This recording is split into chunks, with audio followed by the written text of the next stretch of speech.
Asdiqa, salam alaikum, bonjour ou bonsoir les amis, j'espère que vous allez bien partout où vous vous trouvez, en tout cas c'est ce que je vous souhaite et pour le meilleur de toutes les situations bien entendu.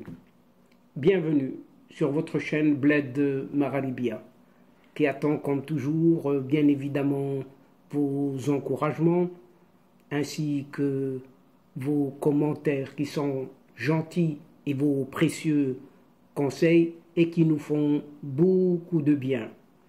Pour ma part, et comme d'habitude, je suis ravi et heureux de vous retrouver une nouvelle fois à travers cette nouvelle séquence. Chers amis, mesdames et messieurs, cette vidéo se penche sur comment ce régime d'Alger veut mobiliser ces vlogueurs européens juste pour noircir l'image du Maroc dans le monde. Alors que les perspectives de cette même Algérie demeurent plus qu'inquiétantes, car elle ne fait plus désormais partie de ces 10 pays africains les plus industrialisés. Et vous allez dire bizarre. Eh oui, c'est bizarre, chers amis. Les autorités algériennes préparent secrètement le lancement d'une certaine initiative inédite et extravagante pour déstabiliser son voisin marocain, considéré encore et toujours comme son ennemi juré par ce vieux pouvoir aux commandes de cette Algérie. Il s'agit là de lancer une nouvelle guerre qui ne dit pas son nom, de communication visant à déstabiliser le Maroc sur la scène internationale en contribuant à noircir son image afin de lui coller l'image d'un pays entre guillemets infréquentable. Et pour ce faire, des officines du pouvoir algérien ont pensé à un plan qui ne manquera pas de faire couler beaucoup d'encre.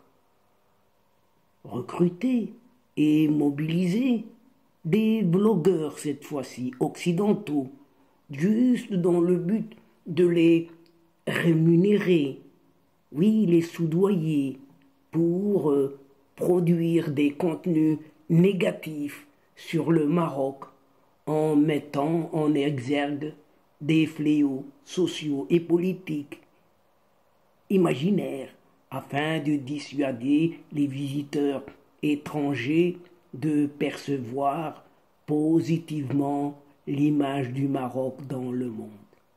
Le projet est plus que sérieux. Des agences de communication algériennes ont été instruites discrètement par des officiers des services de sécurité et des fonctionnaires de cellules de veille mises en place par un certain ministère algérien des Affaires étrangères afin de promouvoir l'image de cette Algérie à l'étranger au détriment de celle du Maroc, voisin d'à côté, qui doit être perçu par l'opinion publique internationale comme un pays maléfique et déstabilisateur. Et tout ça en échange d'un certain bakshish, bien sûr. Et toutes ces agences de com algériennes ont été invitées à identifier et prendre contact avec des blogueurs ou des blogueurs occidentaux, notamment français, pour leur proposer des cachets. Oui, vous entendez bien, des cachets. Le chéquier est ouvert dans le but de diffuser des contenus péjoratifs, si ce n'est insultants, injurieux même, qui mettent en avant les inégalités sociales au Maroc, les revers du tourisme de masse comme le tourisme sexuel par exemple, et l'exploitation des enfants mineurs, ainsi les aspects sociaux révélant l'ampleur de la pauvreté dans le royaume marocain. Comme si tout cela, toute cette panoplie, n'existait pas en cette Algérie. Allez savoir, chers amis, il s'agit bel et bien d'une nouvelle stratégie de guerre, de communication et de psychologie dans laquelle le régime algérien veut surfer sur la vague anti-Maroc qui a émergé en France et en Europe dans le sillage des supposés scandales du Parlement européen et des dénonciations sévères, délations dont a fait l'objet le Maroc dans les colonnes de la presse européenne et française en particulier. Et pour ce faire, il veut trouver un moyen de communication original consistant à adresser des messages digitaux à un public jeune et consommateur de contenu suscitant le buzz sur les réseaux sociaux. Et selon de nombreuses sources, ce projet a émergé à la suite du franc succès de la mobilisation de plusieurs blogueurs français qui fait des voyages successifs en Algérie tout au long de l'année 2022 pour produire des contenus et autres vidéos promotionnelles en faveur de cette Algérie et de ses atouts touristiques, comme si elle en avait. Allez savoir également, d'après toutes ces sources, ces blogueurs français, les plus célèbres d'entre eux, ont été pris en charge et invités cordialement, mais pas gratuitement, par les autorités algériennes pour les utiliser comme un tremplin publicitaire permettant d'améliorer cette image de cette Algérie vraiment détériorée, si ce n'est déchirée, auprès de l'opinion publique européenne. Aujourd'hui, ce vieux régime d'Alger veut utiliser cette même arme fatale, médiatique, contre son rival marocain. Ce qui n'est guère nouveau, vous allez certainement répliquer, n'est-ce pas, chers amis? Mais aussi, il faut savoir que cette Algérie, dite nouvelle, qui s'annonce comme le plus riche ou la plus riche et la plus puissante de cette région nord-africaine, elle ne figure plus dans le classement des pays africains les plus industrialisés, alors qu'elle s'occupe de ces blogueurs européens occidentaux. Elle n'existe plus dans les 10 pays les plus industrialisés. C'est du moins ce que nous apprend un rapport continental approfondi qui a évalué les performances industrielles des pays africains sur l'ensemble de la dernière décennie, à savoir de 2010 jusqu'à 2021. Il s'agit effectivement d'un gros rapport qui a été publié le 24 novembre 2022 par une certaine BAD, B-A-D, Banque africaine de développement, en collaboration avec l'ONUDI et l'Union africaine. Et l'ONUDI, c'est cette organisation des Nations Unies pour le développement industriel.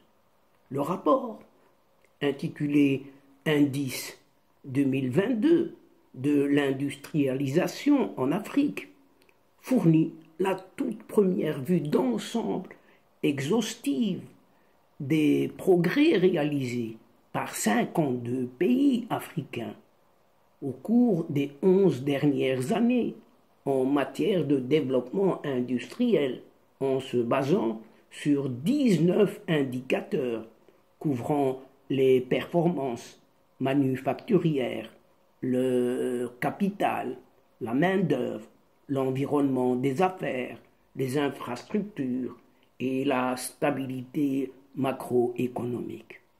Et dans ce cadre, une note est attribuée à chacun des pays étudiés sur une échelle qui va de 0, c'est-à-dire la moins bonne, à 1, c'est-à-dire la meilleure. Les pays couverts par l'indice sont répartis en 5 quintiles, c'est-à-dire 5 rangs. Le premier d'entre eux, le rang supérieur, et puis il y a le rang moyen supérieur. En troisième position, le moyen. En quatrième position, moyen inférieur. Et puis le dernier, inférieur. Au total, 37 des 52 pays étudiés, les données ne sont pas disponibles pour la Somalie et le Soudan du Sud. Ont amélioré pourtant leurs notes. Avec un score de 0,8404, l'Afrique du Sud est restée le pays le plus industrialisé du continent tout au long de la période 2010 à 2021. Le Maroc, avec la note de 0,8327, occupe le deuxième rang, juste devant l'Égypte, qui a la note de 0,7877, la Tunisie, juste à côté de cette Algérie, 0,7714, Maurice, 0,6685 et l'Eswatini, 0,6423. Malheureusement, si l'on peut dire ainsi, les conclusions de ce rapport indiquent que cette Algérie se classe au 11e rang continental, très loin des 10 pays africains ayant réalisé les meilleurs progrès industriels durant cette dernière décennie.